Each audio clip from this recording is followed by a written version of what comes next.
Hey, what's going on, everybody? John here at Havoc Maker Studio and FNP Wargamers. So today, man, we're going to be firing off a bunch of videos this week.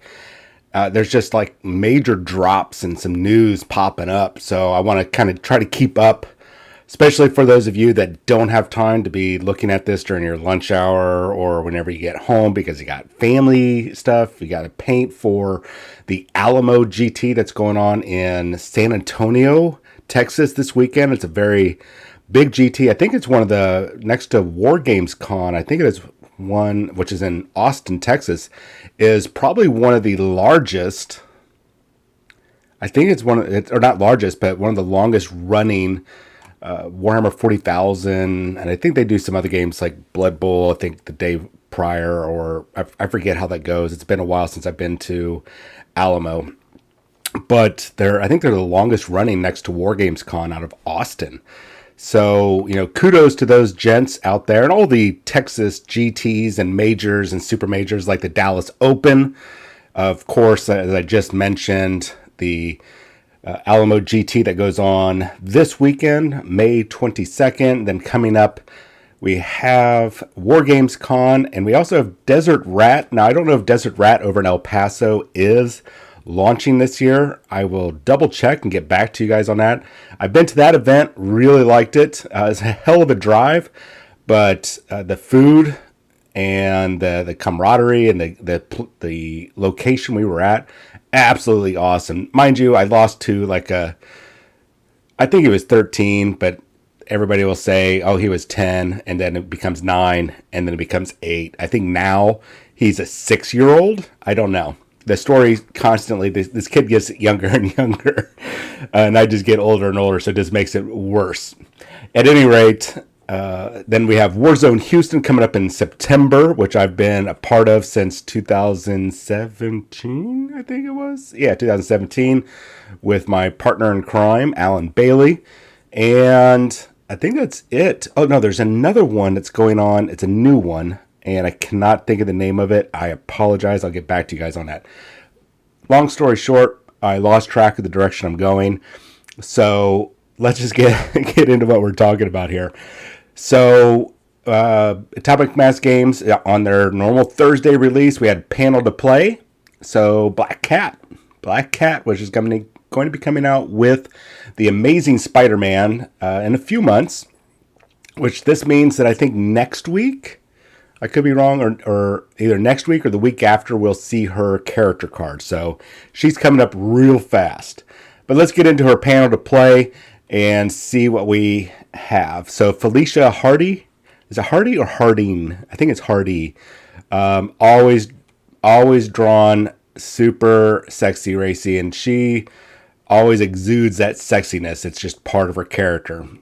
I never been a big fan of the character, but I've been kind of a fan of her assets that she brings to the comics and the tabletop. But let's get into her character card. So she is kind of like an analog to Marvel's analog to Catwoman, but just a little different. Obviously, Catwoman. I don't know who's been around longer. There's a website out there that actually shows, hey, this character has been around prior to this one. Like Darkseid for DC Comics, I believe, was out before Thanos, that sort of thing. And you can see who was around first and who copied whose idea. It goes back and forth. But you're not here for that. Let's talk about Black Cat on the tabletop. So her miniature looks good. It's sculpted well. I have a problem with her her pose. I might try to find me personally, I might try to find another way to address her pose. It's not syncing with me. I don't know. It's the angle, maybe. I don't know. I'll have to take a look and tinker around with it. Once again, you're not here for that. Let's talk about some of her abilities. Now, if you're not familiar, the Panel to Play only kind of gives a glaze over of, it's really just a teaser of what is her actual abilities. So I imagine though, and you guys can jump in on this. I imagine she's not going to have a lot of health. I would be surprised if she's around. I wouldn't be surprised if she was around 4 or 5 wounds on both sides of her card. And her physical defense, I imagine is going to be a 3 or a 4. And I imagine the other two will probably be either 2s or 3s. We'll see. So we have her first ability. I'm assuming it's her first ability here. It's called the Cat's Claws. And it has the Pierce special rule. But keep in mind that she's not going to be a heavy hitter, and they even talk about that here, because she's not a main combatant. Though in the recent King in Black series, she did get a symbiote. I think she got the anti-venom symbiote, and that boosted her up. But most of the time, 99.999er Delta Charlie % of the time, she is just a super athletic human. So she also has another ability, and this is probably her second main attack. It'll probably cost a little, probably about 3 points, maybe 4 power points. So it's called a Troublemaker. And it leaves her target dazed and confused as she backflips away. It's a strength 6 hit, so that's 6 dice she gets to roll for damage. However, it has some special rules and limitations. So when it lands, Troublemaker is limited to a single point of damage. So that's like, this better be a cheap ability. But it leaves the target staggered and lets Black Cat make a short advance to, thanks to the elusive special rule, which is probably another special rule in there. Now, do you have to probably just get the wild symbol on the dice to pop that off? I hope so. I hope it's really easy to pop off, because a power, you're likely going to be spending power for this attack. And if you're only going to be doing 1 damage, you should be able to offset that with just an automatic elusive maneuver. I feel like they should really, you shouldn't have to get too many special symbols on the dice roll to pop this off. If it's a little complicated, like you need a critical success and a wild symbol, I don't know. I feel like that's going to be a little wrong, especially when you're only delivering 1 dice worth of attacks. Now, mind you, you're rolling 6 dice, so you have a high chance of getting multiple symbols. Essentially, for every symbol, like the critical success and critical failure, there are 12%-ish chance of happening, and then all the other ones that have doubles increase in percentage. So, you got a good chance of popping off those other dice symbols, but I'm nervous about this ability. I don't know how often it'll be used, but there could be some really good reasons as we get into this. So, jumping down, she has the ability called, well, they don't tell you what the ability is, but she does have a nifty grappling hook. For 2 power, she can shoot a line to anywhere within range 2 and reel herself in. So it's a good getaway power. Likely won't cost an action. So she's going to have some real high mobility, it looks like. And she's got the Master Cat Burglar ability, and this is kind of a really cool power. I think it's a little costly from what it sounds like, but you pay 3 power, and you can pilfer an asset or civilian token from an enemy in range 1. That's actually really cool, especially if it's about ready. If you keep her unactivated until near the end, like make her the last character, get her in range of somebody that has an asset, and then pop this, take their asset away from them. Excuse me. Since she's the last character to activate, or hopefully the last character in range to activate, she'll have snagged the token away, denying your opponent that score and increasing your score by whatever that asset gives you. That's actually kind of a cool ability. So, like I said, she's not a frontline fighter, but she's kind of almost a control-like character. I think she's going to be good, but you got to keep her. I think she's going to be like not even a glass cannon. She's going to be squishy. So you're going to want to keep her out of harm's way and let her prowl around just like you would imagine a cat burglar could. and then pounce, take the assets away, and beat feet. So she has one other ability here that's called Bad Luck. It's an innate superpower, and it prevents attackers who target Black Cat from modifying their attack rolls. That's really good, especially for those people that go, okay, well, I get to turn all of my blanks into hits, or, and I imagine that modifying their attack rolls, I wonder if that also means that stops you from getting critical successes on her. So anyways, that's Black Cat.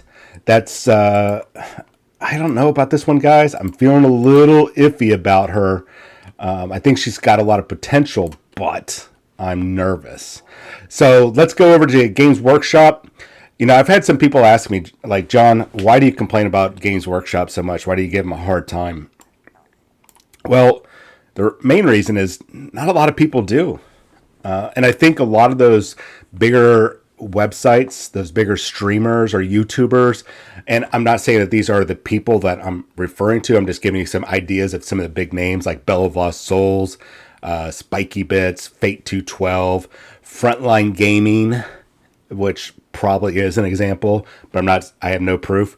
But a lot of these big name people that report on this stuff, they've got their fingers in the Games Workshop cookie jar, and Games Workshop's got their fingers in their cookie jar. There's a lot of back and forth, a lot of back scratching going on. So they have to limit how they harp on them or report on them, if you will. Which totally makes sense, because you don't want to bite the hand that feeds you, right? Especially when you're getting all sorts of snazzy stuff, bonuses or leaks and bleeps and radar sweeps and everything beforehand. Not everybody gets that, but a lot of YouTubers and websites that are like the really big ones do have their hands in the cookie jar. And I get it. You don't want to, like I said, you don't want to bite the hand that feeds you.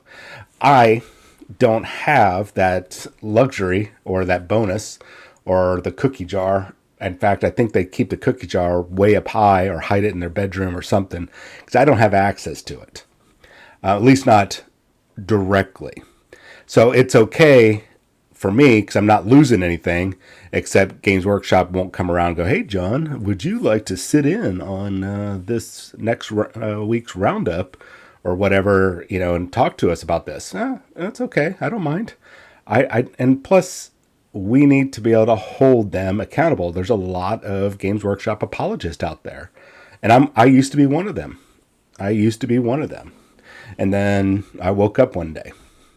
Now, that doesn't mean I don't like Games Workshop. I really do like Games Workshop. They put out some really great product, but I feel like somebody needs to take them to task and hold them accountable for all the bad business practices they're conducting.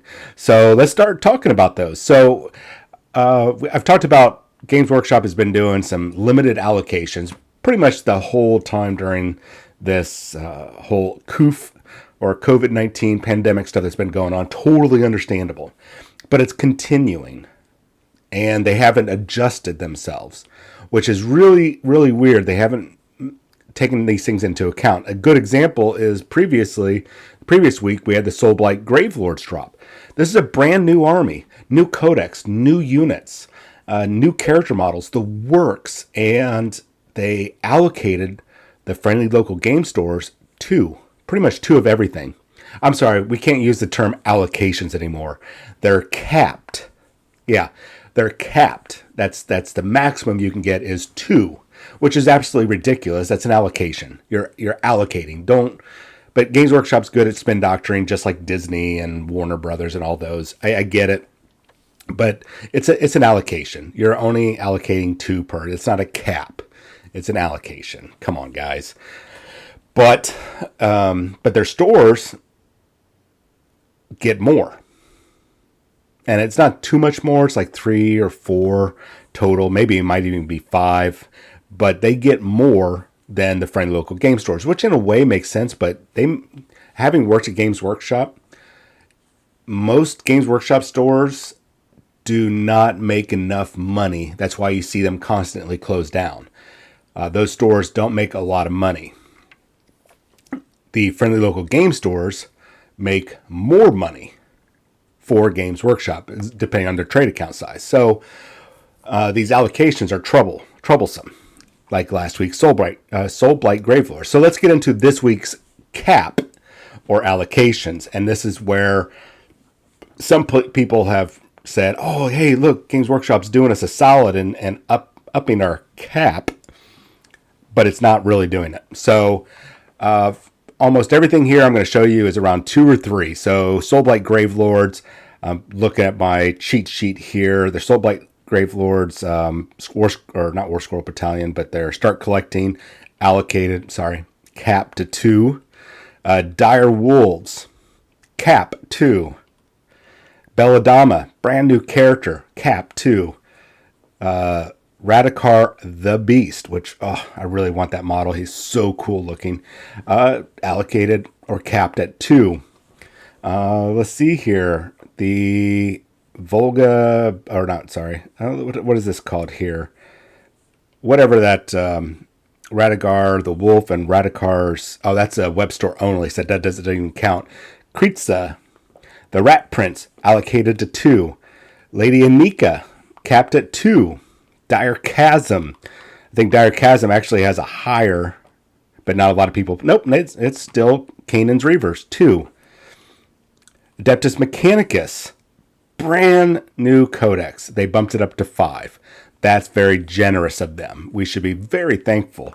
But 2 data cards, 2 sets of dice, but not a lot of people buy the dice. The Combat Patrol is got an increase in allocations. We got 3. The character here, the brand new character, what is this guy called? The Skitarii Marshal is up to 4. So this is good. This is good news, but it's not. This is really weird, guys. So Love Hellsprex back down to 2. The new characters, the new Necron Flayed ones, bumped up to 5. The Chronomancer, 4. Space Marine Intercessors, 30, the heavy intercessors. Now, this is the thing that people are like, "Oh, yeah, GW, thank you so much. That's so awesome." And then the Space Marine captain here, I think he is at, let's see, heavy intercessors. Where's the captain? I don't see the captain on here. It looks like it's got cut off. Nope, it's right there, 4. So here's my guess, is that the Pariah Nexus, and I can tell you right now, most stores have not sold out of the Pariah Nexus box set because it's a bad box. It's a bad box. It is not worth, financially, it's not worth it. Even if you are a major kill team player, or even if you're a casual kill team player, not that great. If you have a big kill team area or league or whatever in your area, it's good. It's good for you guys. But for most people, no, it was a bad buy. It was the retail value of that was way, way too high. So I suspect that they cracked open, and GW does this. Please keep this in mind. Those old box sets, like the Pariah Nexus or the Shadow War. Shadow Strike. Shadow War came out a couple years ago, and we'll get into that in a second. Those boxes will get cracked open if they've been on the shelf for too long, and they will pull out those miniatures and rebox them. It's that simple. They do that. So, here's a good example. We have these combat patrols coming. So the Necron one is at 3. This combat patrol, this is a great example of what I'm talking about. 3 suppressors, 3 eliminators, 10 infiltrators, and an impulsor. Minus the impulsor, all those models are the same snap fit models that come out of the what do you call that box? The Shadow Strike or Shadow War. I forget what it's called. And there's also the lieutenant from that box, not the new snazzy lieutenant where he's like leaping ahead to stab you in the face with his big old combat blade, but the one that came out of that box set. And financially it makes sense because they can't move it elsewhere. So let's just take all these models and rebox them. It's that easy. And I don't know where I was going with that. So, of course, that's where I was going.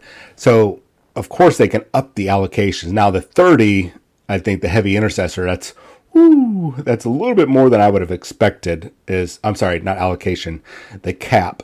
But otherwise, all these other boosted allocations or caps, I mean, come on. That's just them repackaging it and scrambling to save face. Now, mind you, Warhammer 40,000 is the big boy on the block. There are more people playing Warhammer 40,000 than there is Age of Sigmar or any of the other games. In fact, I would say, with minus Age of Sigmar, all of Games Workshop's side games or specialist games, if you add them all up, it's the same amount, or it's not. It either equals or is just under the number of Age of Sigmar and Warhammer 40,000 players. There's just not a lot of people that play those specialist games. So, that this idea that we should be thankful that Games Workshop is blessing us with these increased caps and allocations, or whatever you want to call it. These are things that this should be normalized by now. They've had well over a year to normalize this, to prep for this. And I understand Brexit, and we've had the pandemic and the second closing down, or the third, or whatever. But Games Workshop has had plenty of time. Like I've said before in an earlier video, I think last week, was that they start around 24 to 18 months starting on a project. And they get to around the 9-month mark. The 9-month mark, that's when they start building stock. So keep that in mind. So Pride Nexus and the Heavy Intercessors came out a couple months ago. That means that sometime mid last year, they had already started building this up. They've had plenty of time to build this up to where we shouldn't be seeing these caps for like the Soulblight Gravelords and such. The reason why I'm bringing this up, it's just, I know other people are frustrated, especially the friendly local game stores, the ones that rely on this. And this is really where the complaint is for, is that Games Workshop continues to essentially screw over the friendly local game stores, the backbone of their business, that entire business model. The stores do make them money, yes, but not as much as friendly local game stores, because there's more friendly local game stores, or FLGSs, than there are the Warhammer or Games Workshop stores, and let alone the web store. Not a lot of people will buy from the web store. So unless you're out in a remote area and you just don't have a game store within like a 30 to 45 minute drive. So where am I going with all this? I'm fed up with it. I know other people are fed up with it. What do we do though? Do we just continue to roll with it, or do we vote with our wallets? I think we should vote with our wallets. Start switching over to other games. Yeah, you might be happy with Games Workshop, but look, man, every 3 years now, look at Warhammer 40,000, for example. We had 5th edition in 2011. 2012, we had 6th edition. And then a year, I think it was a year later, 2013 or 2014, let's just be generous, say 2014, we had 7th edition. And then 2018? Nope. Yeah, let's say 2017. It might have been 2018, but let's say 2017. Yeah, 2017. We had 8th edition, and then we got 9th edition last year.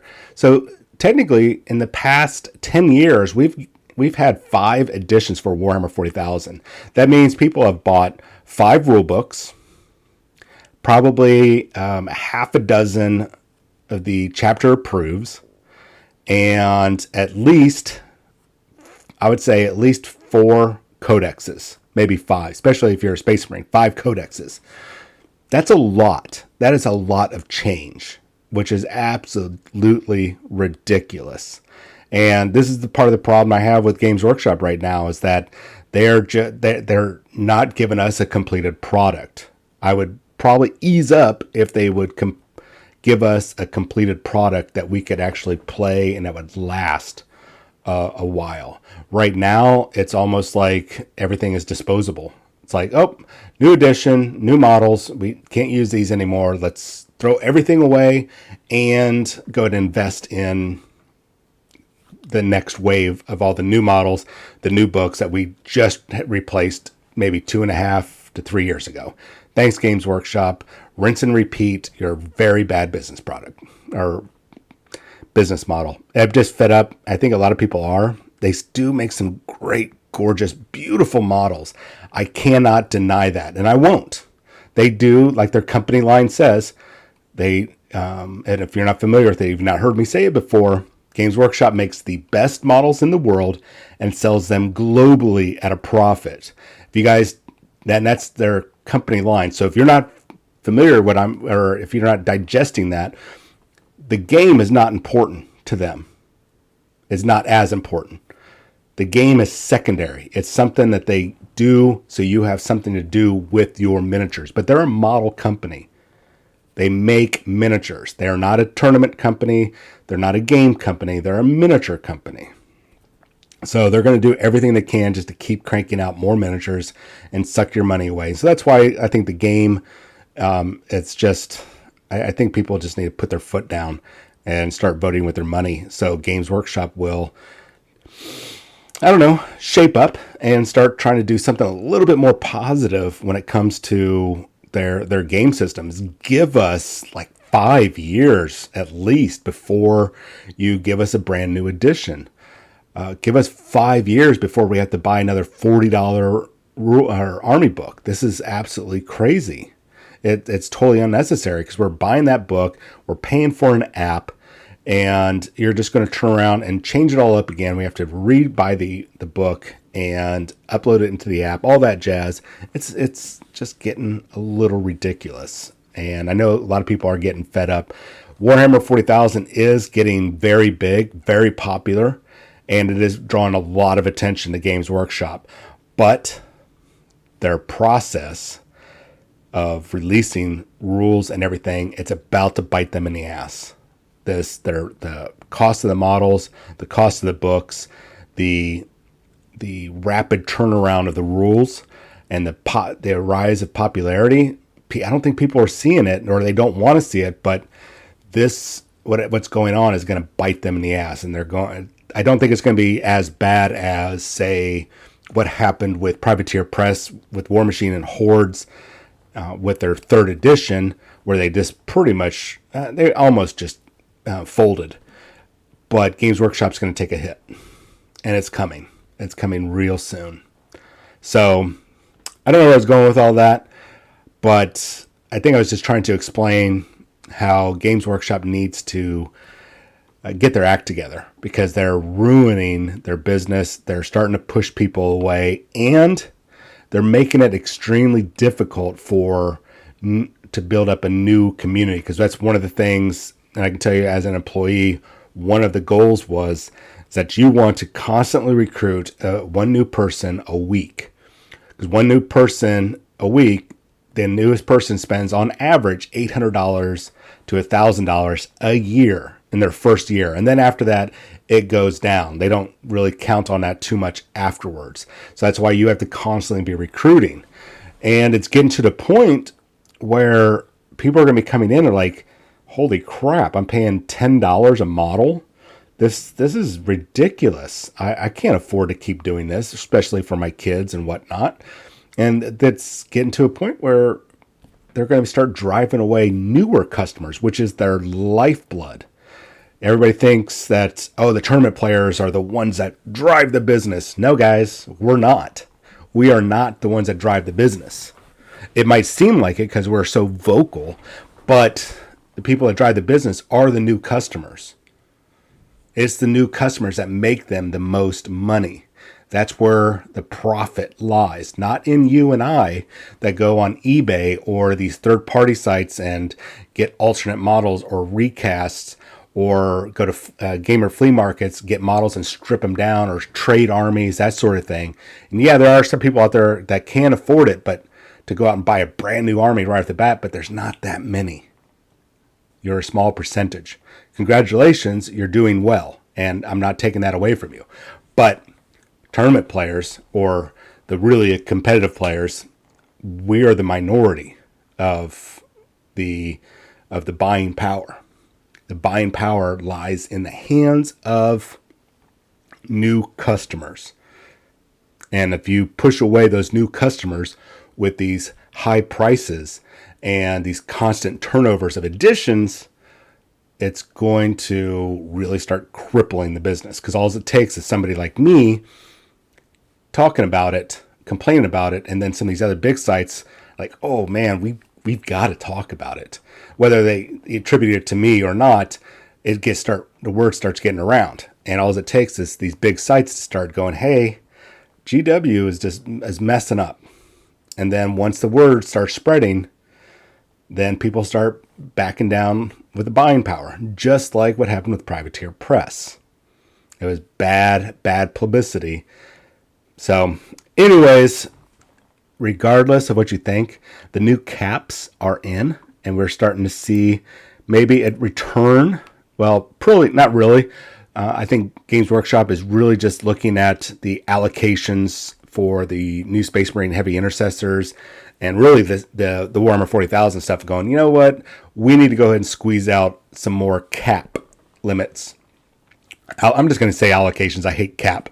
And we're going to increase those just for Warhammer 40,000, just to get that one new unit out there. So it's really just the Heavy Intercessor that has the increased cap.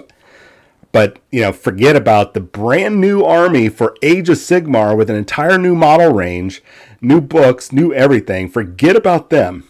We don't care about that entire new range of models and a brand new army. Let's go ahead and get allocations out for this one Space Marine unit. Let me know what you guys think. Am I way off the mark here, or am I right? I think I'm right. I'm going to pat myself on the back afterwards. At any rate, let me know down in the comments what you think. Give me a thumbs up or a thumbs down when you do that. I understand if you got to do a thumbs down, you might not like the critical analysis of what Games Workshop's going on. Also, if you don't mind, hit that subscribe button and share this video out. If you're here on Havoc Maker Studio, hit the subscribe button and then jump over and link. There's a link down below for FNP Wargamers. Hit subscribe over there. And if you're on FNP Wargamers, bounce back over here with that link in the description and hit the subscribe button. Please share this out to your local group. Let me know what you guys are thinking. And best of luck of everybody that is going to the Alamo Grand Tournament this weekend in San Antonio, Texas. Best of luck, though I hope FN Pro and Team Texas brings home the gold for all of us. But good luck to everybody. Talk to you guys later.